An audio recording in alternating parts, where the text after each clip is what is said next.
Ephesians chapter 3, verse 20. We've been studying how God does exceedingly abundantly above all we ask or think.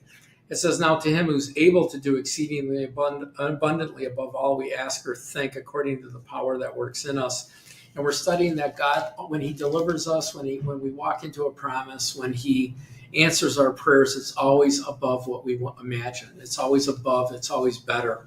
And so we studied earlier in the week how it was better, the more complete, the man at the gate called beautiful, to now not be lame, to be able to walk and function as a man, as a productive man. So here in Genesis chapter 20, today we're going to study that God even blesses us in our weakness. Verse 1, it says, verse 1, chapter 20, verse 1, it says, Abraham journeyed from there to the south and dwelt in Kadesh, Shur, and stayed in Gerar. And now Abraham said to Sarah, his wife, she is my sister. And Abimelech, king of Gerar, sent and took Sarah.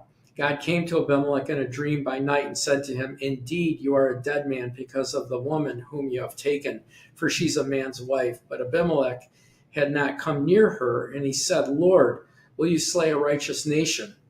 Did he not say to me, she is my sister? And she even she said that he's my brother. In the integrity of my heart and the innocence of my hand, I've done nothing to this. I've not done this.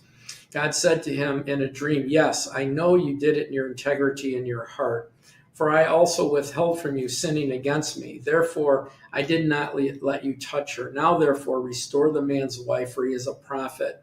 He will pray for you. You shall live.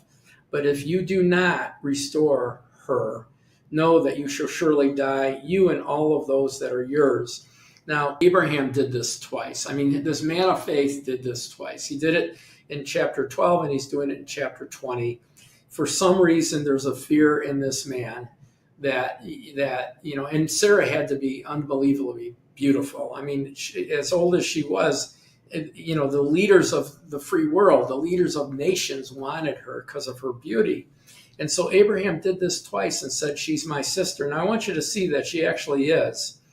Verse 11 says, Abraham said, because I thought surely the fear of God is not in this place, they will kill me on account of my wife. But indeed, she is truly my sister. She is the daughter of my father, but not the daughter of my mother.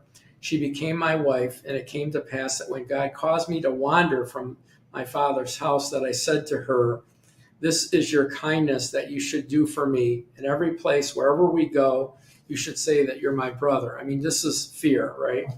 Now listen to what Abimelech did. Abimelech took sheep, oxen, male goats, female servants, gave them to Abraham.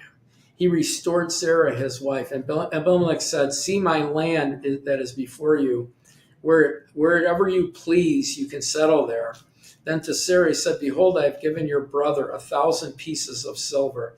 Indeed, this vindicates you before all that are with you and before you, before everybody. Thus she was rebuked. Abraham prayed to God. God healed Abimelech, his wife, and his female servants, and they bore children. In chapter 12, it said the same thing. It said Pharaoh treated Abram well for her sake, and he had sheep and oxen and male donkeys and female donkeys and servants. And so here we see something that's just outstanding.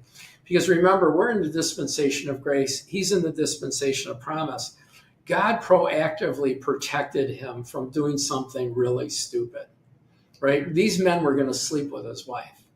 And so God stopped them. Not only did God stop them, God caused them to bless him and give him wealth.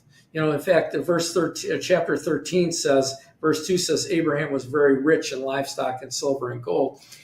So even in our weakness, even when God needs to deliver us from our own self and from our own weakness, he does exceedingly abundantly above all we ask or think. I mean, this man should have been happy just to get his wife back, but he got silver and gold and servants and livestock and sheep and land. And he did it twice, and it's a weakness.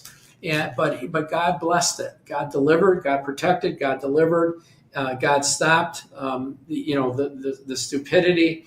But God expanded him even in his weakness, and God does that in our lives. When we get to heaven, we'll only realize how many times God delivered us without us asking him. without us even knowing he was delivering us. And so that's one of these cases. And so thank you for watching today. Thank you. Please share, follow, and like our message on social media. That'll help us with our algorithms. And then there's 2 ways you can join us. You need to join us. Social media is not enough. We have study tools, study materials, books, DVDs. It's all free to you.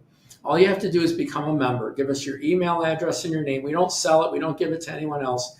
That will allow you, you'll have a password, that will allow you to order anything you want in our catalog, and it's free. All you have to do is pay for shipping. You want 20 workbooks to do a Bible study in your home? They're free. You want to download a message, a curriculum with 10 parts? It's free. Do you want one of our books? They're all free. All you do is pay for shipping. That's a free member. And if the Holy Spirit moves on you to become a partner, we're praying for $425, but $25 a month or more is what we're believing for.